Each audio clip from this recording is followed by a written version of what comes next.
everyone, it's Ginny from Homestead Corner, and today I thought we would go over some of the top mistakes that preppers make.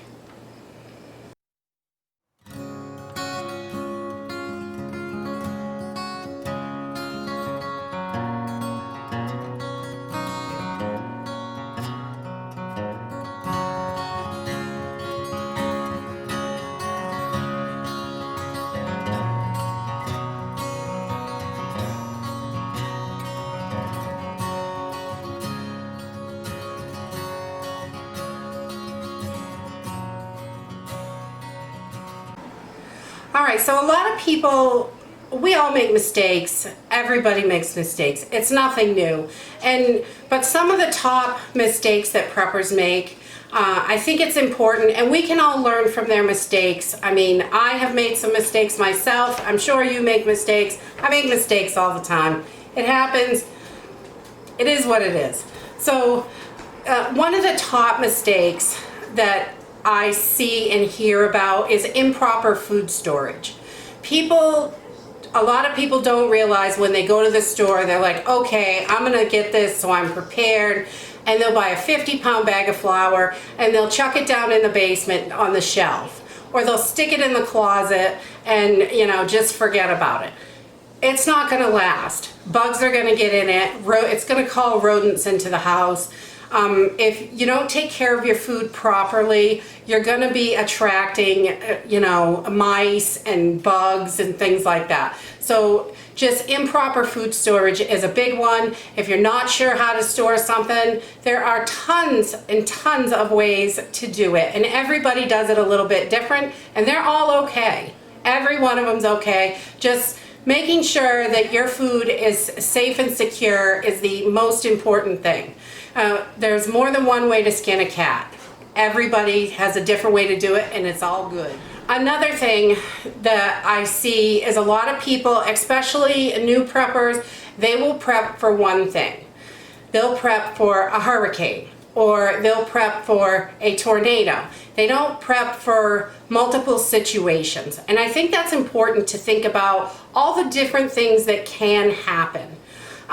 If you're prepped for a tornado or a flood or a hurricane, and you've got your bug out bag and you're ready to go, but you're not prepped for a layoff that could last 6 months, a loss of income or something like that, the economy drops out on all of us. I mean, we have to be prepared for multiple different scenarios in order for prepping to actually work for you. So sitting down and thinking about a different list, writing it out even, you know, what could possibly go wrong? It's 2020, I mean, what else can go wrong? This isn't a challenge. This is not a challenge, 2020.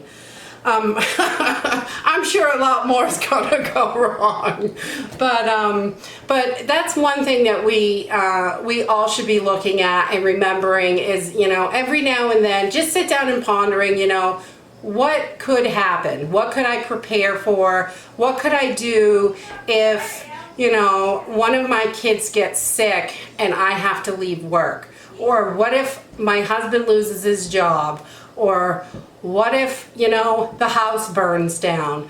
You know, having plans in place and having, being prepared for different things is really important. So that's another mistake that I see happen a lot. Okay, the next one, and this is a pretty big one, and a lot of people do this. It's telling people about your preps and showing off your food storage and the things that you have.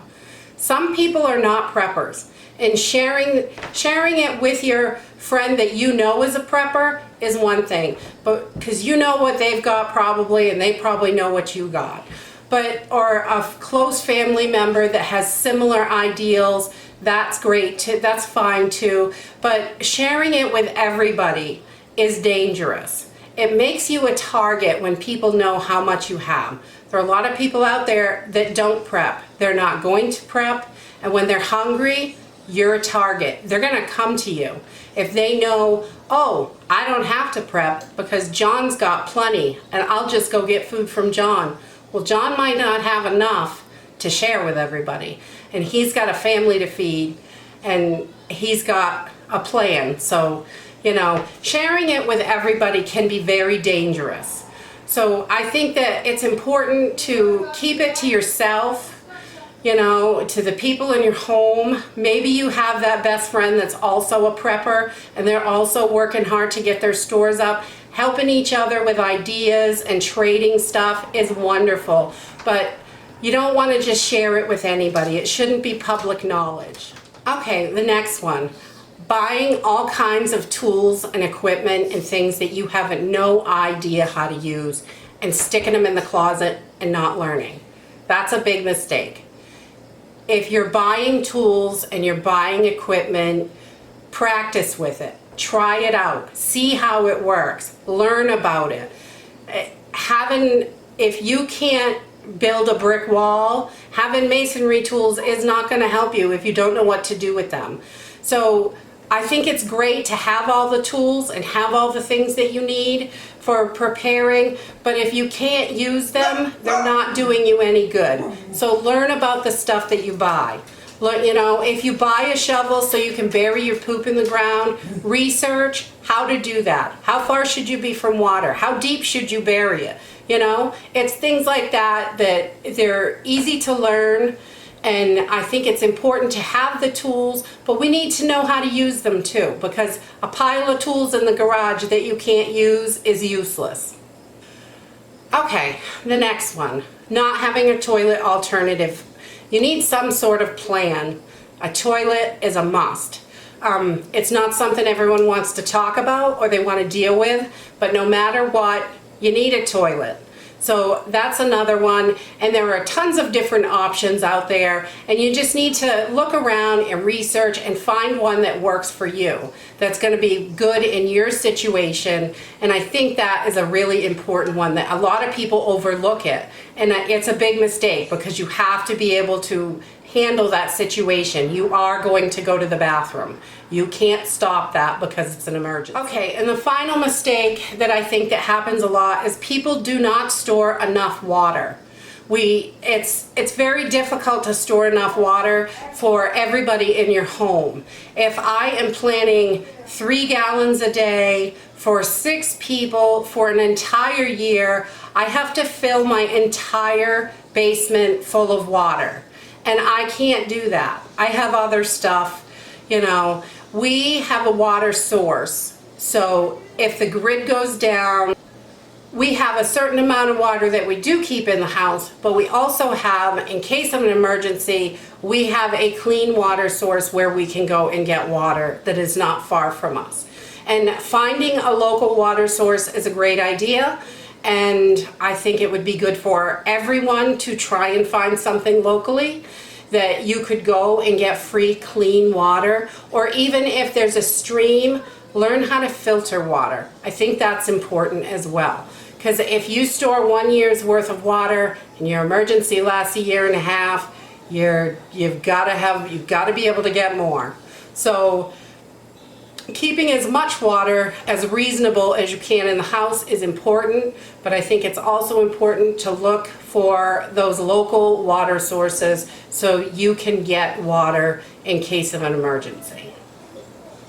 And that's it for this video. Those are just a few mistakes that I see. If you know of other mistakes that preppers make that you think might help somebody, please leave it in the comments down below. I love how all of you share your ideas, and I just think it's wonderful, and it's so helpful to everybody. I've seen such wonderful comments, and just the more we can help each other prepare, the better we're all gonna be. We gotta stick together through this stuff and just be ready for whatever's next. Have a great day, everyone. I'll see you in the next video. Bye.